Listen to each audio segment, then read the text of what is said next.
कमर बाजवा ने जो कल स्टेटमेंट दिया था कि अमन चाहिए, हमें पुराना सब कुछ भूल के नई शुरुआत करनी चाहिए, ये एक झूठा बयान था और ये अमेरिका के इशारे में दिया गया था।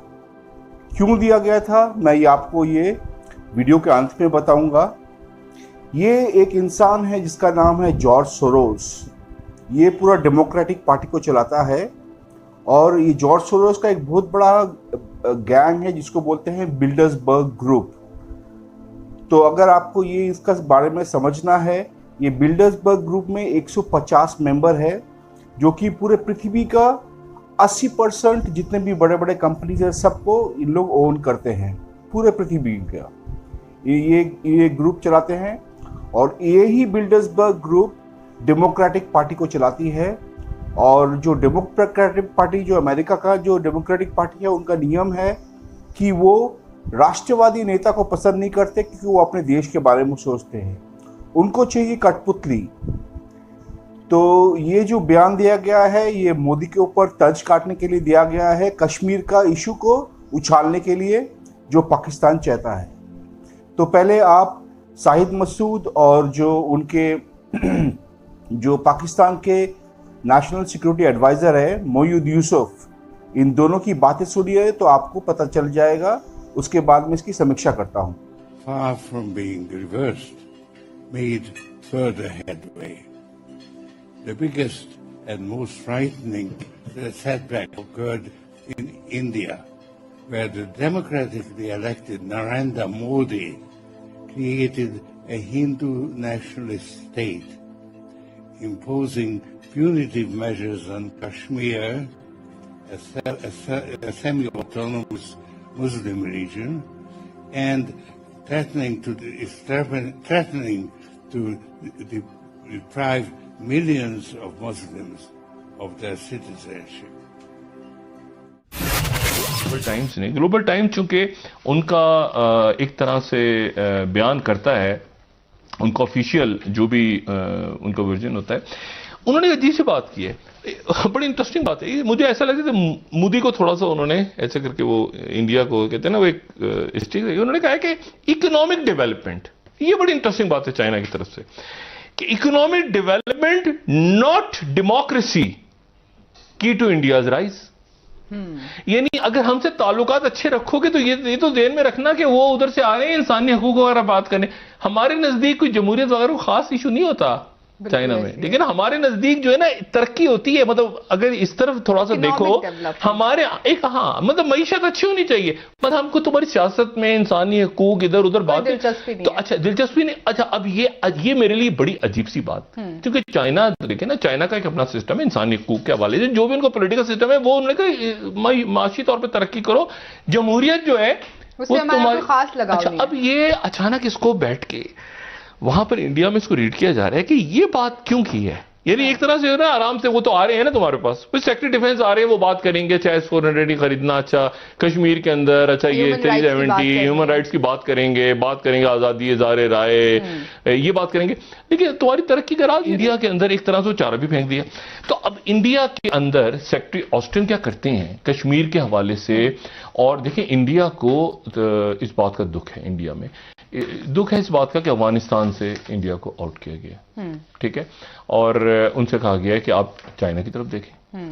अच्छा पाकिस्तान की तरफ से वही बात है कि इंडिया के साथ अपने ताल्लुकात को अच्छा करें, तो पाकिस्तान अच्छा करने की बात कर रहा है, वो इंडिया से भी उसका कोई खास, लेकिन इंडिया ऐसा उलझ गया है कि अगर S-400 आप नहीं लेते, ये आने वाले दिनों में ये रियासत पाकिस्तान ने कैसे बैलेंस करना है। देखिए मैं आपको सिर्फ एक शख्सियत और एक शख्सियत के दरमियान जो ट्रंप के साथ था वो वहीं पे, चाहे वो कोई अरब मुल्क का कोई हुक्मरान हो, चाहे वो नेतन्याहू हो, चाहे वो मोदी साहब हों, चाहे दुनिया में कोई भी शख्सियत हो, तो रियासतें और शख्सियात को अलग करें। फ्रांस और अमेरिका के पेंटागन के चीफ वो 3 रोज के लिए पहुंच रहे हैं इंडिया। अच्छा इंडिया पहुंचा, अचानक इंडिया पहुंचे हैं, तो इंडिया वहां पर एक बात करने जा रहा था उनसे, और बात ही करने जा रहा था कि आपने ये जो एक पाबंदी हमारे ऊपर लगाई है कि हम S-400 मिसाइल सिस्टम नहीं खरीद सकते, तो हमें काइंडली, यानी रशिया के साथ, तो काइंडली हमें इजाजत दी जाए कि हम रशिया से वो खरीदे हैं, वो पाबंदी जो हमारे ऊपर लगाई हुई है। अच्छा, ये पाबंदी यानी उठाने की, यानी हमें इजाजत दी जाए कि हम ताल्लुकात अपने रशिया के साथ ठीक कर लें, और वो आपके कुछ ऐसे वेपन्स हैं, कुछ हमारा ऐसा वेपन सिस्टम है, तो सारे के सारे टोकरे इंडिया नहीं चाह रहा कि वो डाले इस वक्त अमेरिका के, यानी अमेरिका या बाइडेन या ट्रंप या जो भी कुछ कहना। लेकिन साथ ही वो बयान आ गया किलर वाला, और साथ ही सेक्रेटरी पहुंचे हैं, सेक्रेटरी डिफेंस कहां पे पहुंचे हैं? इंडिया। अच्छा, इंडिया पहुंचे हैं, अब इंडिया तो पहुंचे हैं, लेकिन अमेरिकन सेनेट के अंदर जो उनकी फॉरेन रिलेशंस कमेटी है, फॉरेन रिलेशंस कमेटी की अहमियत यह है कि वही कमेटी है जिसको हेड कर चुके हैं जो बाइडेन एक जमाने में, ठीक है। अब उनकी अगर वेबसाइट पे आप चले जाएं तो मेनेंडेज जो उनके जो करंट सरबराह हैं फॉरेन रिलेशंस कमेटी के, वो सेक्रेटरी ऑस्टिन से कह रहे हैं कि आप जब इंडिया जाएं तो इंडिया जाने के बाद क्या करें वहां पे, ठीक है। ये बॉब मेंडेनिस कह रहे हैं। सेनेट फॉरेन रिलेशंस कमेटी, यानी वही कमेटी जिसको बाइडेन है, वो कह रहे हैं आप वहां जाकर इंडिया में जमहूरियत पे बात करें, इंसानी हकूक पे बात करें, और अपोज करें S-400 मिसाइल सिस्टम। मतलब इंडिया जो है वो उसको कहें क्लियर वर्ड्स के अंदर कि आपने S-400 नहीं खरीदना, ठीक है, रशिया से। यानी आपने कोई ऐसी, यानी और वरना आपको फिर अमेरिका, अब आप डिसाइड करें कि आप हमारे साथ हैं या आप रशिया। अब रशिया और चाइना तो उधर से, मतलब इंडिया कहां से चाइना के साथ चला गया, इंडिया तो अच्छा, अब इसी को उनका जो हिंदू न्यूज़पेपर है वो इसी को रिपीट कर रहा है कि US senator asked Lloyd Austin to raise concerns about eroding democratic values during visit to India. हालांकि सिर्फ डेमोक्रेटिक वैल्यूज पे बात नहीं हुई, S-400 के ऊपर बात हुई है। अगर उनकी ओरिजिनल वेबसाइट पे आप चले जाएं तो आपको वहां पे उनकी सेनेट की बाजवा ने सिक्योरिटी डायलॉग के इख्तितामी सेशन में बड़ी अहम बातें की, खासकर हमसायों को लेकर कि हम अपने हमसायों के साथ तमाम जो गैर मामूली मसाइल हैं उसको पुरअमन तरीके से बावकार मुज़ाकरात से हल करना चाहते हैं, और हमेशा पाकिस्तान ने ऐसा ही जेस्चर दिया है। हमें याद है प्राइम मिनिस्टर भी जब इक़्तिदार में आए, वज़ीर आज़म इमरान खान ने भी भारत को ये मैसेज दिया था कि आप एक कदम बढ़ाएं, हम 10 कदम आगे बढ़ाएंगे। लेकिन आर्मी चीफ ने भी ये बात की जो मसला कश्मीर ही इन मसाइल के हल में सबसे बड़ी रुकावट है। तो सर, जब तक मसला कश्मीर हल नहीं होगा, हम भारत को जितनी मर्जी मुज़ाकरात की दावतें दे दें, पुरअमन तरीके से बात कर लें, आप समझते हैं कि ये बर्फ पिघल सकती है पाकिस्तान और भारत के बीच में? ही चल रही हैं। अब जब डायलॉग की आपने बात की है तो सारा मुद्दा ही ये है कि पाकिस्तान कॉम्प्रिहेंसिव सिक्योरिटी की बात करना शुरू हो गया है, और खुल के बात कर रहा है, उस पर कंसेंसस है, और वो लोग समझ रहे हैं पता नहीं क्या तब्दीली। ये तो बात हमेशा होती थी, अब उस पर एक पॉलिसी डायरेक्शन आ गई है, विजन आ गई है, और वो क्या है कि भाई इक्तिसादी तरक्की होगी तो आप अपने कॉमन सिटीजन को महफूज कर सकते हैं, और जब तक इक्तिसादी तरक्की नहीं होगी तो आपकी अस्करी कुव्वत जो है उसको और बढ़ाने में आपको मुश्किल पेश आएगी। ये कोई नई चीज़ नहीं है, लेकिन बहरहाल एक डायरेक्शन ज़रूर है पाकिस्तान की। अब इसमें मैं ये कहूँगा कि जब आप खित्ते की बात करते हैं तो खित्ते के अमन के बगैर तो आगे नहीं जा सकता ये मामला। जब साउथ एशिया सबसे कम कनेक्टेड है दुनिया में तो वो बात आगे नहीं जा सकती। ये जब मैं बात कर देता हूं और अगर यहां पे आप फुल स्टॉप लगा दें तो फिर ये बात हो सकती है कि जी इसका तो मतलब है कि हम अपने तमाम कोर इंटरेस्ट से हट जाएंगे। उस पर मैं ये वाजे कर दूं, कल वजीर आजम साहब ने, आज आर्मी चीफ ने, फॉरेन मिनिस्टर उनके बाद बोले थे, वही बात है जो हम पिछले 4-5 महीने से कर रहे हैं। क्या अमन चाहते हैं, तैयार हैं। हिंदुस्तान ने, उनको खुद मालूम है 5 अगस्त 2019 को एक बहुत बड़ी गलती की, उस पर नज़रसानी कर लें, पीछे हटें, स्पेस क्रिएट हो, इनेबलिंग एनवायरनमेंट, बात हो सकती है। अगर वो वहां से पीछे नहीं हटना चाहते, अगर उनका ये ख्याल है कि वहीं बैठे रहेंगे और मामला ठीक हो जाएंगे, तो ऐसा नहीं हो सकता। मैं आज कोशिश कर भी लूं, फर्ज करें आज मैं कोशिश कर लूं, बात आगे जा ही नहीं सकती। क्योंकि देखिए ये तो एक मजाक़ सी बात है कि लोग कहते हैं कि जी ये पाकिस्तान ने छोड़ दिया या नहीं किया।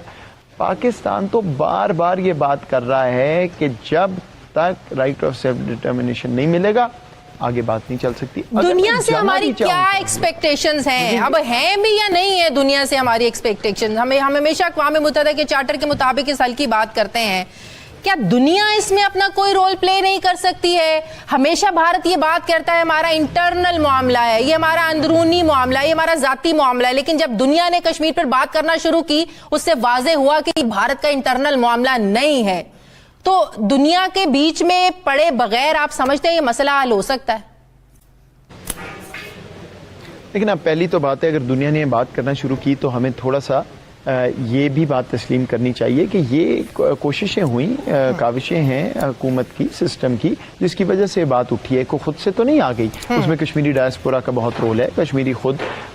एक तो ये बात। दूसरी बात ये है कि देखें, बदकिस्मती से ओवरनाइट हल तो नहीं है, लेकिन हम दो ट्रैक्स पे चल रहे हैं। एक, दुनिया को कह रहे हैं कि भाई आप शामिल हो और वो चीज करें जो हक है कश्मीरियों का, जो आपने वादा किया हुआ है। ये को मेरे सिर आपके सिर एहसान नहीं करेगी दुनिया, उन्होंने वादा किया हुआ है। दूसरा ट्रैक क्या है कि अपनी इक्तिसादी तरक्की पे फोकस करें, इकोनॉमिक सिक्योरिटी को सामने लाएं, ताकि वो कुव्वत भी बन जाए कि ना कशकोल हो, इंडिपेंडेंट फॉरेन पॉलिसी हो, और डट के, मजीद डट के, अभी भी हमें बिल्कुल अनअपॉलोजेटिकली बात करनी है, मैं तो बार बार कहता हूं, लेकिन और डट के बात कर सके। इन दोनों ट्रैक्स पे हम चल रहे हैं, लेकिन कोर इंटरेस्ट पे कॉम्प्रोमाइज की जो बात मैं सुनता हूं कभी, तो मैं हंसता हूं कि देखिए, अगर मैं कह दूं आज, आपका ख्याल है कश्मीरी रेजिस्टेंस छोड़ देंगे?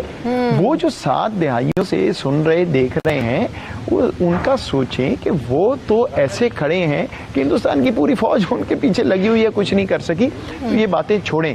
पाकिस्तान इकोनॉमिक सिक्योरिटी की बात कर रहा है, करता रहेगा। अमन की बात कर रहा है, करता रहेगा। कोर इंटरेस्ट पे खड़ा है, खड़ा रहेगा। ये तीनों इकट्ठे चलेंगे। तो डिसइंफो लैब का भी जो तहकीकात हैं वो भी हम लोगों के सामने है। इन सब भारत के प्रोपेगेंडा जो हैं, साजिशें इनके होते हुए, क्या भारत पे ट्रस्ट किया जा सकता है? मेरा तो हमेशा जहन में एक ही सवाल आता है, हम जितनी मर्जी कोशिशें कर लें, जितना मर्जी जो है ना उनको अमन का पैगाम दे दें, लेकिन जो कहते हैं ना कि पीठ में छुरा घोंपना, भारत की वो शुरू से एक चाल रही है पाकिस्तान के खिलाफ। अब आप अफगानिस्तान की जमीन को कैसे इस्तेमाल करता है भारत पाकिस्तान के खिलाफ? क्या भारत वो मुल्क है जिसपे पाकिस्तान ट्रस्ट कर सकता है? तारीख तो ये रही है, इसमें तो कोई शक नहीं। आप बिल्कुल ठीक कह रही हैं, तारीख तो यही रही है। और दुनिया माने ना माने, हमें तो मालूम है, ये जो डोसियर हमने दिया है, ये कहाँ से आया? ये उन्हीं करतूत से नजर आ रहा है ना। वो तो आपकी बात ठीक है, लेकिन वो अंग्रेजी का डिक्टम है, ये कोल्ड वॉर में, सर जंग में इस्तेमाल होता था, ट्रस्ट बट वेरीफाई।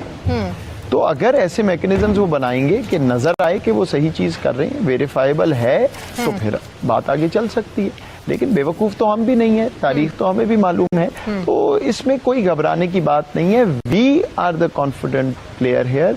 हम हैं जिसको दुनिया सराह रही है, हम हैं जो पोजीशन ऑफ स्ट्रेंथ से बात कर रहे हैं। अगर सही काम करेंगे तो हम आगे जाएंगे, और अगर वो सही काम नहीं करेंगे तो बात आगे जा ही नहीं सकती, हम चाहें या ना चाहें। ये आपको बता रहा था कि ये जो गेम है, ये जो जॉर्ज सोरोस है, इनका एक ही काम है कि पृथ्वी में अपने, उनका काम है धंधा करना। बिजनेसमैन हैं इन लोग, और ये जो धंधा करते हैं ये बहुत ही खराब तरीके से करते हैं। ये पूरा देश को एकदम, जो उसी देश में ये ज़्यादा फलते फूलते हैं जहाँ पर वो कठपुतली बना के रखते हैं। पर चाइना में इसीलिए वो ज़्यादा इन्वेस्टमेंट करते हैं कि उनका जो मैक्सिमम पैसा आता है वो चाइना से आता है, क्योंकि चाइना में कोई भी ह्यूमन राइट्स नहीं है। वो कम पैसे में जितना मर्जी काम कराते हैं, पर चाइना ने भी उसको अपने को यूज़ करने दिया, क्योंकि चाइना को अपने आप डेवलप होना था। चाइना के पास अब टेक्नोलॉजी आ गया है, चाइना इस इंसान की केयर नहीं करता। और ये जो जॉर्ज सोरोस है वो कुछ भी नहीं चाइना में कर पाएगा, क्योंकि चाइना अमेरिका को बहुत अच्छी तरह भली भांति जानता है।